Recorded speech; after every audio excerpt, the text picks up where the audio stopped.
Hello everyone and welcome to episode 2 of Offbeat. In great news for Melbourne this week, we have officially thrashed Buenos Aires as the city that has spent the most time in lockdown. I think I just downgrade that to news. It sounded impressive until I started to think about it. But there is objectively good news for Melburnians nonetheless. It was announced this week that all students will be back on school site by the 5th of November, with individual levels returning in groups throughout the weeks of October. In fact, this week, prep and VCA students were all back on site. That's so good. Oh my gosh, yes. So hopefully that means now kids will be able to get enough social interaction that we won't have to resort to what they've done over in the Netherlands. Have you heard what they've done over there, Kendra? I'll tell you. So what they've done is at some of the supermarkets, they've created chat checkouts. So there's a line that goes more slower that people can line up in and have a chat with the employee as they pack your groceries. Everyone's moving past this pandemic and into the future. And we can go 15 kilometres from our home now. That's right, it's all about those small, slow victories. That's how we spent the most time in lockdown, after all. But enough about that. In far more serious news, Adelaide cyclist Peter Stokes has spent 8 hours riding around the city, tracing the cover art of Nirvana's Nevermind album for the album's 30th anniversary. Several months in the planning and the 150-kilometre ride was mapped out using GPS. That might sound impressive, but I'm actually not a bad bike rider myself. Really?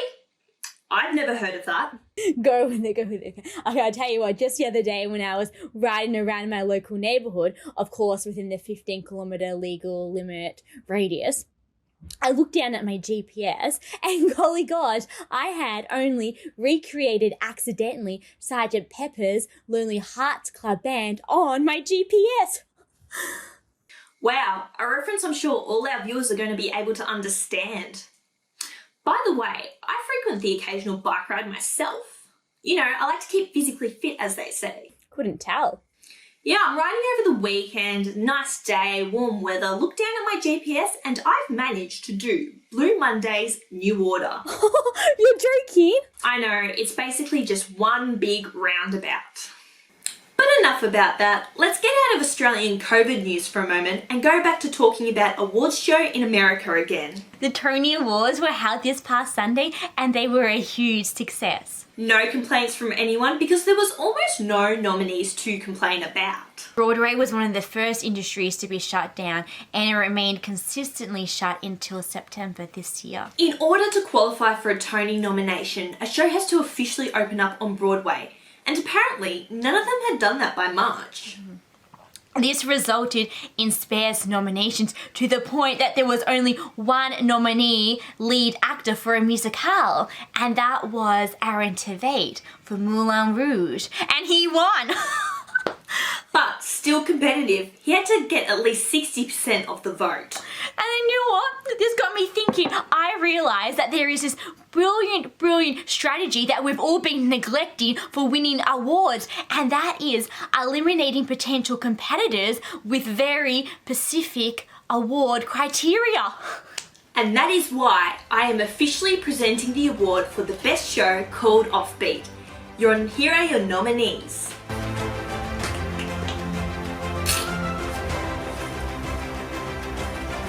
The award goes to Offbeat Season 10. Oh my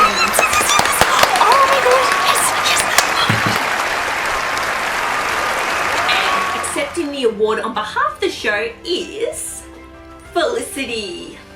Oh my god, okay, thank you so much. Okay, thank you so much. I totally wasn't expecting this. Oh my god, even though we were the only nominations, I still wasn't. Oh. Anyway, okay, I've got a speech prepared. I wrote a speech earlier. I still can't, I'm so nervous.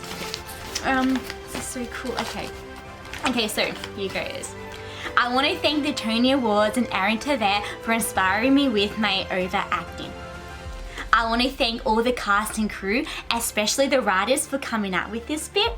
I want to thank all my family and friends for supporting me. I wouldn't be where I am today without them. I would still be at home, but still, you've just been so supportive towards me. But last but not least, I would like to thank the person who I bumped into at the grocery store yesterday. You were the first human contact I've had with someone in over 2 months, and I'm internally grateful to know that there are other people outside of my own home. So thank you so much, and thank you everyone. I love you all, and thank you. Stop. You're making me tear up. Well, that was fun, and now we're an award-winning show. Hey, enough with the shenanigans. It's time to welcome the one and only Jai Cameron. Don't go anywhere.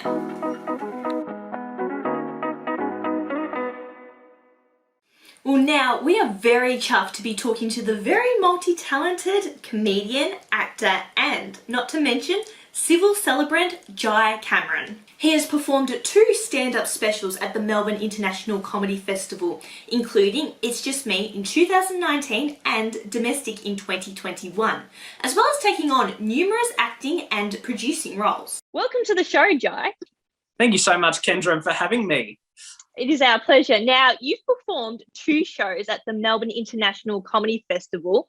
It's Just Me in 2019 and Domestic in 2021. When did you start getting interested in comedy and want to pursue it? Yeah, it's a good question. This is my dog, by the way. He might randomly appear from time to time in the interview. This is Brooklyn. But I started my comedy career in 2017 because I wanted to write something. I wanted to perform something. And I originally thought it might be a play. And then someone said to me, why don't you do stand-up comedy? So I said, yeah, that sounds good. But I thought I was always naturally kind of funny in high school. But I thought writing an hour's worth of stand-up comedy is a lot. And what would I even base it on? But at the time, I was working in a fast food restaurant. So I wrote my own show called Would You Like Fries With That? I only did 3 shows at the Butterfly Club. It was kind of a unorthodox way of getting into the comedy circuit because most stand-up comedians kind of will do a 5-minute set in a club and then, they'll do another set and basically do it that way. Whereas I did the complete opposite. I formed an hour show that I presented in front of a live audience. And let me tell you, the first show was, well, it was all right. But for me, it just felt like it was the worst experience of my life. But clearly, I enjoyed it so much so that 2 years after that, I did the Melbourne International Comedy Festival in 2019 and then returned in 2021. So here we are. Yeah, so your most recent show is an hour long, but each story within it is carefully constructed to tell little jokes along the way but pay off the bigger story. How long does it take to prepare material for a show? Well, it depends kind of on how you kind of construct the stories, I guess. Sometimes I guess all my shows have kind of had a bit of that main plot almost, and then I guess from that you kind of get side stories as well. For the latest show, it was called Domestic. So my wife was working on a COVID ward last year in the midst of the pandemic at the Royal Melbourne Hospital. I was working in the arts and obviously was working from home, and I thought that was a really interesting story, I think, to tell, particularly because not many people were having a partner who was working on the front line whilst they were kind of working at home. And that kind of just started, I guess, bubbling ideas in my brain. And then from there, I almost write kind of segments or kind of blocks of ideas. So something randomly funny might happen and I might write that down as a story. And then I'll kind of go back to it a few weeks later and I'll kind of punch it up a little bit to make it a bit more funnier. And then basically from there, I kind of have all these like subplots, which is the most strangest way of doing comedy. And then I have to basically find a thread for the whole show and put it together that way. That's fantastic. And it's interesting you touch on that. Your wife's working in a hospital and you're working in the arts, 2 jobs that are arguably the hardest to do during COVID. So that helped your story a lot? It did. Michaela, I guess, was a main player, so to speak. She definitely didn't want to appear in the show, but she certainly allowed me to write as much material as I wanted, including about our love life, which was funny for other people, maybe not funny for her.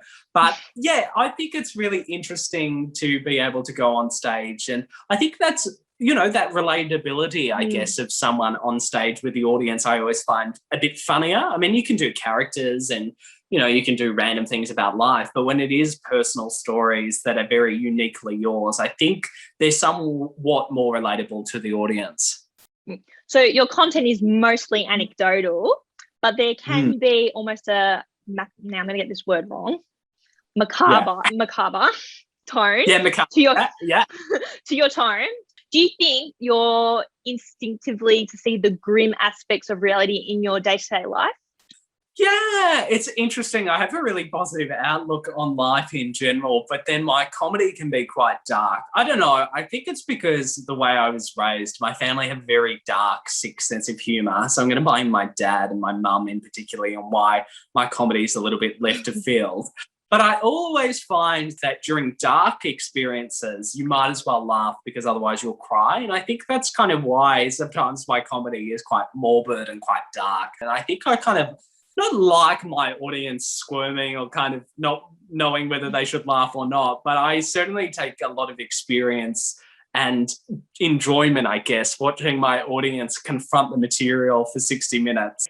Yeah, that's so interesting you say that, because I think that people are drawn to that sort of morbid humor because they want to try and put a funnier spin on things that are affecting their lives. So I think that's a really great point. So who are your comedic influences? Oh, so many. There's so many amazing comedians out there that are doing some fantastic work. Hannah Gadsby, I think, has just kind of changed the face of comedy as we know it.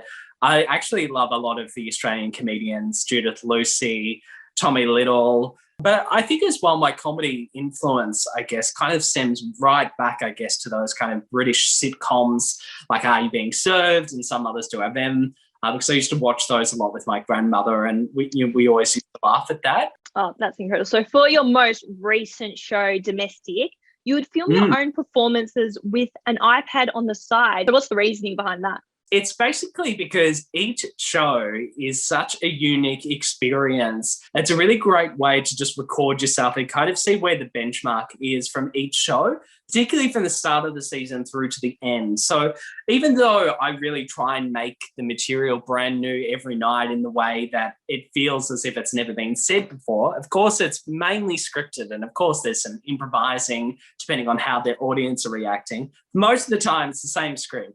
So in order to film, basically, just gives me that first-hand experience because as you kind of said, like, well, we were talking about my first show, Would You Like Fries with That? Sometimes I'm standing up there going like, oh my God, this is the worst show I've ever done in my life. And I'll watch it back and I'll go, actually, that wasn't too bad. Whereas sometimes a show where I'm like, I'm killing this. This is going really well. I'll watch it back and go, I don't know what you were thinking, Jai. So the filming just helps me ground myself. But also, I guess I'm very critical of myself. I think most kind of creatives / comedians are. And that way I think I can just be really critical and really honest and open with myself about things that are working and things that aren't. Because if something's not working in a comedy show, kind of get 2 tries and then after that it needs to be cut. So that's kind of what that filming does. Has it always been like that, or do you just sometimes do it without the filming and just get up there and not know how, like you couldn't visualize it? Yeah, sometimes because obviously like when you're doing those nights where there's multiple comedians, it's very hard to be like, I'm going to sit my iPad down and record myself, or unless, there's a friend in the audience that can record it for you. So some nights I'm just getting a feel on stage. I mean, that's the good thing about comedy in comparison to some other art forms. You're just getting that immediate reaction straight away. You're not having to wait, until something's dropped on Netflix or a movie or anything like that takes lots of time and then gets released and you have to kind of read through social media on what people are experiencing. With comedy, it's there. They're either going to laugh or they're not going to laugh. So you kind of already can tell. Same with kind of reading reviews. I mean, reviews can be quite subjective, but at the same time, you just kind of have a feel of whether the audience are enjoying it or not. Yeah. So this is a bit one away from the comedy. So in the show, you mentioned that you were planning to get married in February, but the government announced a 5-day lockdown, which means you postponed it. Can you talk us through the emotions you went through at that time when the wedding was meant to be planned out? Yeah, well, we're supposed to get married in November 2020. And of course, we all know what happened there in the state of Victoria. So we thought, by February, everything will be fine. We were all ready to go. We were literally at the venue. We do our site visit of our venue. The press conference starts, we watch it, and we kind of just, our hopes and dreams of that day were completely crushed. But we thankfully managed to get married a week later. We just got eloped. And then a month after that, we managed to have our ceremony at the beautiful Melbourne Recital Centre on stage at the Elizabeth Murdoch Hall, which was an upgrade to where we were going. So it all worked out in the end. Oh, like so many couples, but that's fantastic to hear that you were eventually able to have the wedding that you guys wanted. That's incredible. Now, speaking of weddings, you're a certified civil celebrant. How did you get interested in that, and why is that important to you? Yeah, I was, again, similar to the comedy thing. I knew I had skills, public speaking, and I thought, how can I monetize that? So someone said to me, have you thought about being a celebrant? And I thought, oh, not really. And then I looked up the course, and I hadn't kind of done any courses in a while. And I'm one of those people that just like doing random courses and experiences because I think this all helps me with writing my material.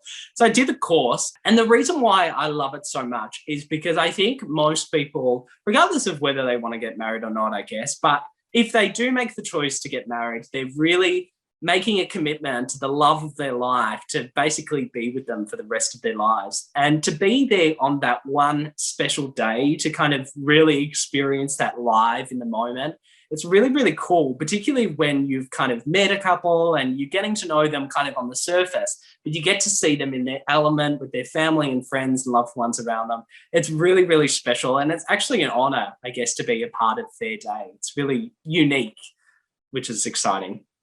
So your show, Domestic, this year occasionally covers some risque topics, including your love life. Did your family see the show, and how was that ride home?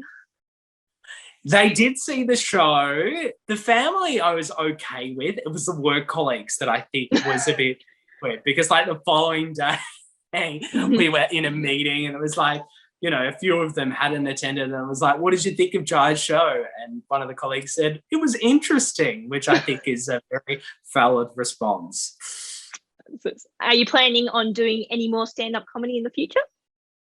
I am. I'm working on a new show. I say I'm working on a new show, but I haven't actually started writing anything. But again, coming up with the ideas on what it might be about. And I'm hoping to premiere as part of the 2022 Melbourne International Comedy Festival, providing everything goes ahead. So watch this space. Keep the suspense there. So all our viewers, make sure you watch this space because Jai Cameron is planning something hopefully big for 2022. Well, it's been such a fantastic chat, Jai. Thank you so much for talking to us on Offbeat today. Oh, thank you so much for having me. Much appreciated.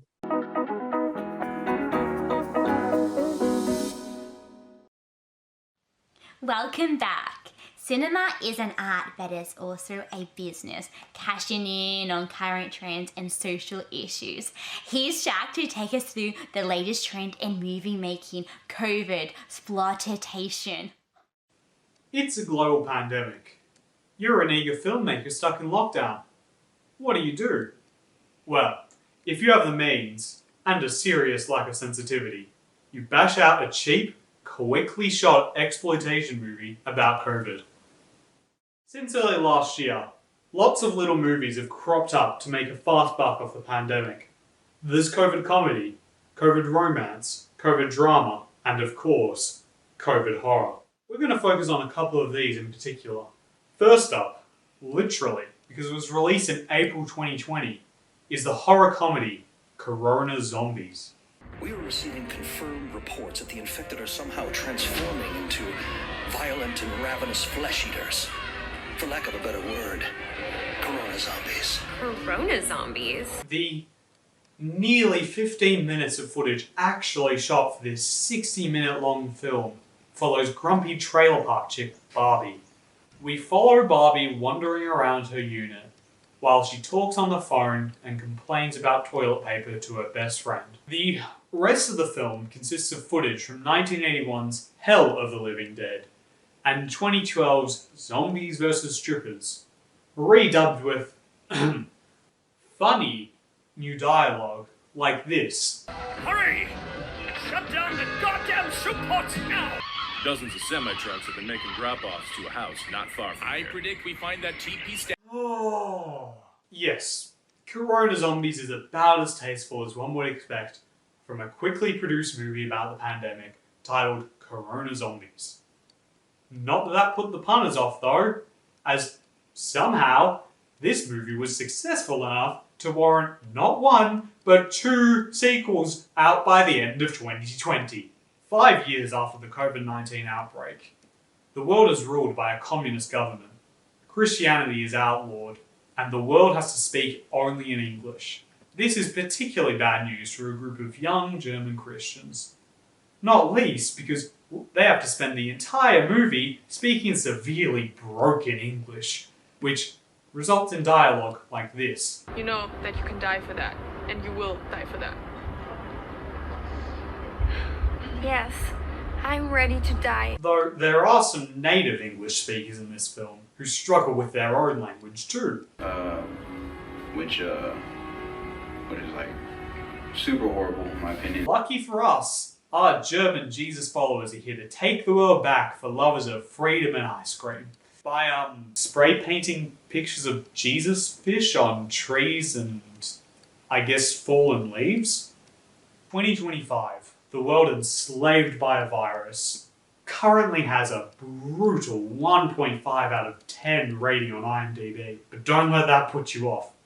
This is truly a film that you have to see to believe it.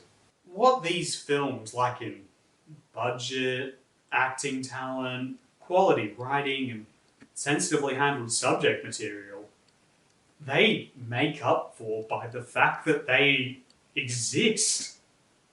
I mean, if these filmmakers can do it, then so can you. So go on, go out there and make your own damn movie. Just make sure you follow COVID-safe guidelines. If you're just joining us, then your TV remote is broken and you can't change the channel. If COVID disaster movies prove nothing else, it's the importance of treating our artistic endeavours seriously. Maybe it isn't, but for the purpose of this seg, it is. Anyway, 3 artists have started a change.org petition demanding that mainstream news companies dedicate a segment to the arts the same way that sport, politics and COVID gets our attention every night. Feel free to tune into our program anytime because that's exactly what we talk about. The petition has over 11,000 signatures, and that's why we've called on our correspondent Bob Scullywag to audition for us his idea of what an exciting news art segment could look like. Take it away, Bob.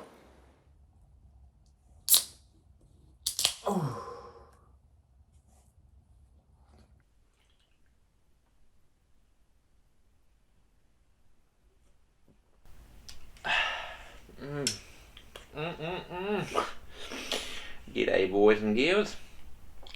Today I am going to take you through some ripper artwork that has captivated the world at large. So, let's take a gander at some of the best artwork of all time. Strap yourself in because this is going to blow the doors off the roof. Excuse my mixed metaphors. I'm just bloody excited. First and foremostly, to kick us off, we've got this little bitty by Picasso. He called this little number Guernica. That was it. Guernica was, of course, a rebuke against the authoritarian Spanish regime circa 1937. Well, Picasso rebuked it so much that he thought it was okay to fondle a 14-year-old girl. Our next exploration into the artistic realm is by the late, great Van Gogh. Now, this next pillar is actually called Starry Night, but as you can see, the entire thing's ruined. Ruined because the man sloped everything down. Now, poor Van Gogh couldn't paint a straight line to save his life. He was so livid about it, he actually cut off his own ear. Finally, to round off our entirely accurate representation of the arts, we've got Edward Hopper's Nighthawk. The words loner, recluse, and misanthropic all come to mind. But enough about me. Nighthawk, it foreshadows what COVID was and the lockdowns before they happened, you see. Hopper was actually known for using his wife to pose nude so that he could accurately contour the human body. Now, I've got some words for Edward Hopper. Stop stealing my damn moves. All of yous at home should now be able to see that these true blue artists in event are chock-a-block full of values and content for your local community. Some people just have way too much time on their hands. Thank you for joining us for this week's episode of Offbeat. And thank you to Jai Cameron, plus his very adorable dog Brooklyn, for joining us for the fascinating and comedic conversation. Join us again next week for more guest interviews, if we can convince anyone to talk to us, as well as other things. It's likely to be sketches and news unless we get bored. See you then, bye!